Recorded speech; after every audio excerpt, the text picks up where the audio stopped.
If ratios confuse you, not anymore. In this video, you would understand the basics of ratios and we will continue with more examples. So what is a ratio? A ratio is a way to find how much of one thing compares with others. Are you confused? Don't worry, it will all get clear. So let's talk about the usage of ratios. So usage number one is that we use ratios to divide something into portions. Let's say you have one full pizza to eat for yourself.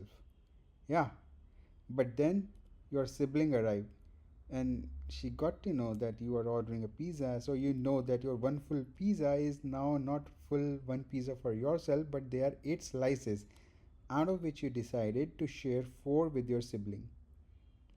So now there were 8 slices. It is divided into 2 portions of 4 slices each. If I talk about fraction means for one person how much they are getting. So one person is getting 4 slices out of it, which is a half of pizza, and the other person is getting the same. So what is the ratio? A ratio, like I said, it compares how much of one thing compares with other. So here the ratio is 4 slices compared with the other person's 4 slices, which is 1 by 1. So the ratio here is 1:1, which makes sense. Both the people are having same number of slices, so the ratio is 1:1. If you are wondering what about that fraction thing, that again would give the same result. So let's say the ratio is half divided by half, which means half into 2 by 1, and when we cut the 2, so again the answer is 1 by 1. Let's say you were smart enough and you decided that I'll have 5 slices. So now what would be the ratios? The fractions now would be 5 by 8 for you and 3 by 8 for your sibling, and the ratio would be 5:3.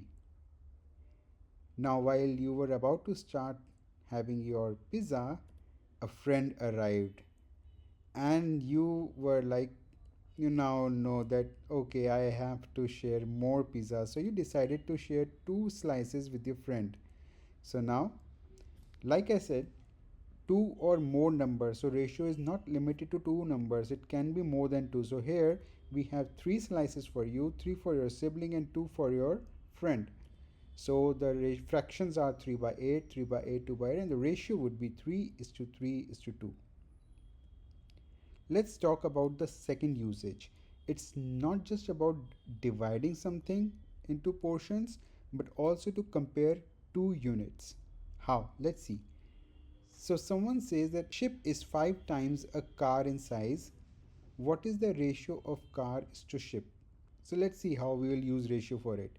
So it means that one ship is equal to 5 cars, right? Because a ship is 5 times a car, which means that if a person has a car and another person has a ship, it is same as they have 5 cars, right? Which means the ratio of cars to ship is 1:5. Now that was very easy with this visual. How to do it mathematically? So we know that 5 cars means one ship.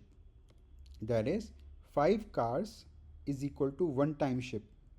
So how do we do solve this expression? Let's say we want to bring ship on the left side, because it's a multiply here, so there it will become a division. Similarly 5 will go there as a division and you get the same result. The ratio of car is to ship is 1:5, what we saw previously. Another example, let's say a class has 6 girls and 3 boys. What is the ratio of girls to boys? Let's say the girls are represented by an X and boys are represented by Y. So what will be the ratio? So here the ratio would be X by Y, which is 6 by 3, because we know that there are 6 girls and 3 boys. If we reduce it further, so we get that the ratio is 2:1, which means girls are twice that of boys. Let's do one more example. In a poultry, for every 10 eggs, 2 were broken. What is the ratio of bad is to good eggs? So let's say the bad eggs is represented by an X, which we know is 2, and good eggs represented by Y, which is 8, because we have 10 eggs, 2 are broken, so good eggs are 8. So again, same way, the ratio is X by Y, which is 2 by 8, so we get to know that the ratio between bad and good eggs is 2:8. We can further reduce it to 1:4. So I think you got the basic idea about the ratios, and the next video will dive into more advanced topics and a lot of examples. By the end of the series, you will be a pro in ratios. And of course, don't forget to hit the subscribe button so that you get a notification when the next part is added. Bye.